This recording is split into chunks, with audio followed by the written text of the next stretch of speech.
Good morning, students. Today I will teach your new topic in the class 9th lesson 2 federalism. Federalism का मतलब होता है संघवाद। Okay students, तो देखते हैं सबसे पहले इस टॉपिक की आउटलाइन ऑफ द चैप्टर। सबसे पहले हम देखते हैं व्हाट इज़ फेडरलिज्म। फेडरलिज्म क्या है? Difference between federal government system and unitary government system. Okay students, किस तरह से सत्ता का विभाजन केंद्र अथवा राज्यों के मध्य होता है। की फीचर्स ऑफ फेडरलिज्म, की फीचर्स के बारे में पढ़ेंगे। फेडरलिज्म का जो की फीचर्स होता है, formation of federalism, formation of federal system, formation कैसे होता है फेडरल सिस्टम का। फेडरलिज्म इन इंडिया, भारत में संघवाद। Distribution of legislative power between union governments and the state governments. किस तरह से लेजिस्लेटिव पावर्स का विभाजन होता है। यूनियन गवर्नमेंट का मतलब है संघीय सरकार और स्टेट गवर्नमेंट का मतलब है राज्य सरकार। Special provisions in Indian federal system, special provisions के बारे में पढ़ेंगे जो हमारे इंडियन फेडरल सिस्टम में होता है। How does the federal system work, federal system किस तरह से वर्क करता है। लिंग्विस्टिक स्टेट, भाषाई जो राज्य होते हैं उनकी लैंग्वेज पॉलिसी क्या होती है। Centre state relation, centre state यानी कि केंद्र और राज्य के जो रिलेशन होते हैं उसके बारे में हम डिस्कस करेंगे। डिसेंट्रलाइजेशन इन इंडिया, भारत में विकेंद्रीकरण। नेचर ऑफ डिसेंट्रलाइजेशन, डिसेंट्रलाइजेशन का प्रकृति के बारे में पढ़ेंगे। Summary of the chapter NCERT zone exercise. Okay students, so let's have start your new topic federalism. Okay students, so हम यहाँ से स्टार्ट करते हैं। The vertical sharing of power between different levels of governance is a common form of power sharing in modern democracies. Modern democracies में क्या होता है, different level पे जो गवर्नेंस होती है एक कॉमन पावर शेयरिंग होती है, उसे हम कैसे स्टडी करते हैं या उनमें क्या क्या अंतर होता है। This is commonly called federalism, यानी कि पावर का जो डिफरेंट लेवल्स होते हैं उनकी जो गवर्निंग होती है वो कॉमनली किस तरह से एक दूसरे में शेयर होती है। मींस सेंट्रल और स्टेट के लेवल पे किस तरह से पावर्स को शेयर किया जाता है और किस तरह से वो मॉडर्न डेमोक्रेसी में वर्क करती हैं। This is commonly called federalism, ये कॉमनली किस नाम से जानी जाती हैं, फेडरलिज्म के नाम से जानी जाती हैं। ड्यू टू फेडरलिज्म, फेडरलिज्म के कारण it would be possible to keep different areas together and moving within the same democratic system. देखेंगे कितना ही इम्पोर्टेंट फैक्टर है ये। फेडरलिज्म के कारण ही ये संभव हो सका है कि सभी एरिया को एक लोकतांत्रिक व्यवस्था में स्थापित किया जाना। What is federalism?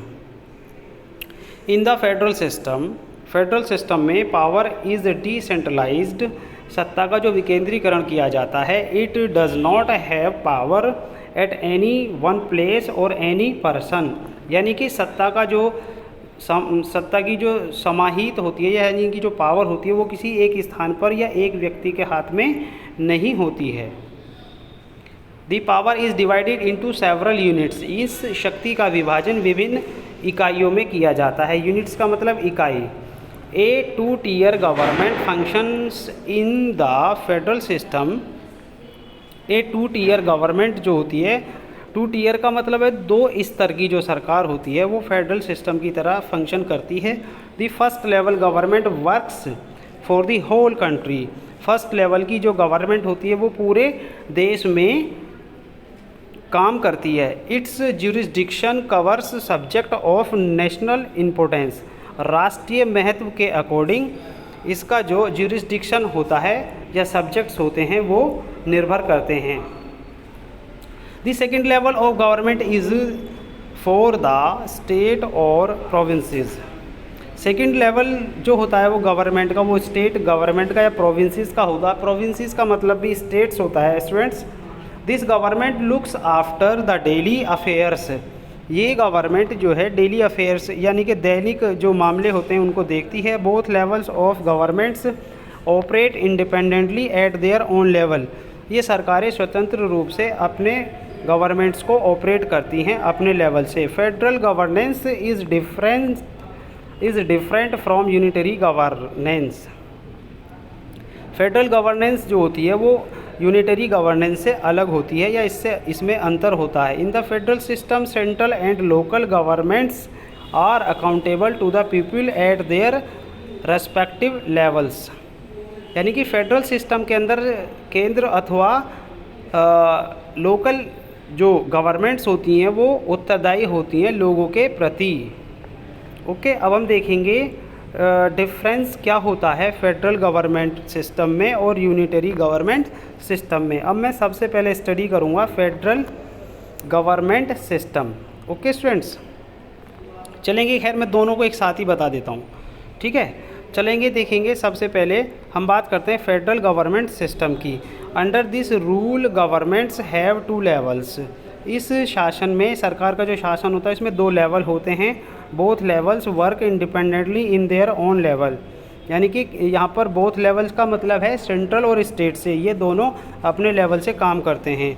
Unitary government system में क्या होता है, under this rule government has only 1 level. इसमें क्या होता है, सरकार केवल एक स्तर पर काम करती है। States governments work under it, और सभी राज्य इसके अधीन कार्य करते हैं। In this system central government gets its powers from the constitution. Federal system में जो सेंट्रल गवर्नमेंट होती है उसके जो पावर या अधिकार प्राप्त होते हैं वो संविधान से होते हैं।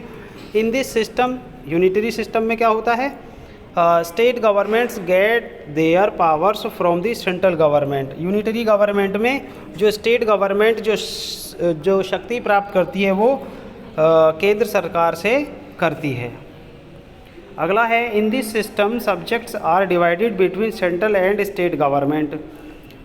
फेडरल सिस्टम में केंद्र अथवा राज्य सरकारों के मध्य विषयों का बंटवारा होता है। In this system subjects are not divided. Unitary system में सब्जेक्ट्स डिवाइड नहीं होते हैं। In this system the state governments are not responsible to the central government for their action. इसमें जो फेडरल गवर्नमेंट होती है इसमें स्टेट गवर्नमेंट जो हैं वो रिस्पॉन्सिबल नहीं होती है केंद्र सरकार के प्रति। और यूनिटरी सिस्टम में, in this system the state governments are responsible to the central government for their action. Unitary government में जो राज्य सरकारें होती हैं वो केंद्र सरकार के प्रति पूर्णतया उत्तरदायी होती हैं। ओके स्टूडेंट्स, अब हम बात करते हैं जो हमारा नीचे वाला टॉपिक है। Okay students, the example of Belgium and Sri Lanka can be taken as federal governance and unitary governance. यहाँ पर हम एक एग्जाम्पल लेते हैं श्रीलंका का और बेल्जियम का, जहाँ पर फेडरल गवर्नेंस और यूनिटरी गवर्नेंस वर्क करती है। इन 1993 में बेल्जियम में the constitution was amended, the provincial governments were given constitutional rights. 1993 में बेल्जियम के संविधान में संशोधन किया गया और वहाँ पर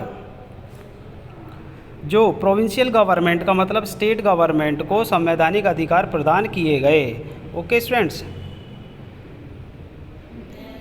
इन द न्यू सिचुएशन, इस नई स्थिति में या परिस्थिति में दी प्रोविंशियल और state government was not dependent on the central government. इससे क्या हो गया, इन्हें शक्ति प्राप्त होने से क्या हुआ, जो राज्य सरकार है वो जो स्टेट गवर्नमेंट वो पूरी तरह से निर्भर हो गई किस पर, केंद्र सरकार पर। Earlier Belgium had provincial governments but they had not any constitutional rights. परंतु प्रारंभ में क्या था, बेल्जियम की जो स्टेट गवर्नमेंट थी उन्हें कोई कॉन्स्टिट्यूशनल राइट्स नहीं था। Those rights they had could be taken any time by the central government. यानी कि ऐसी परिस्थिति में क्या था पहले कि कोई भी अधिकार बेल्जियम सरकार से सेंट्रल गवर्नमेंट कभी भी वापस ले सकती थी। This situation